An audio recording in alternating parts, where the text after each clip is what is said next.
אדם, עוד לקוח התקשר אליי, אני לא יודעת מה להציע לו.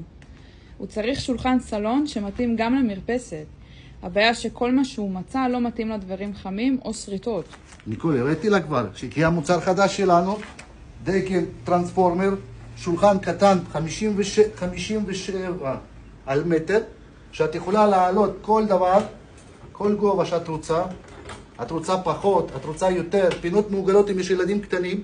דיברתי איתי על החום, תסתכלי מה שאנחנו מדברים. אנחנו לוקחים טינר, שגם לא רק דברים חמים שאנחנו שמים, אם אנחנו עוד מעט אנחנו מתקרבים לל"ג בעומר, נכון? נכון. גם אם אנחנו עשינו ל"ג בעומר, אין לך שום בעיה. זה גם יכול להשאיר, גם מה שאנחנו לא עושים, זה יכול להחזיק גם את הדברים חמים. הנה לוקחים פשוט, מעבירים, ושום דבר לא נשאר. ביקשת משהו נגד שריטות? בבקשה. גם זה קרמיקה, שגם הדברים שאני עשיתי, מעביר עם היד, לא נשאר כלום. ובנוסף, את יכולה לשים את זה גם שולחן סלוני, וגם אם את רוצה, את יכולה להפוך את זה לפינת אוכל.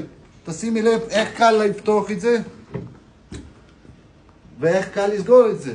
וואו, מטורף.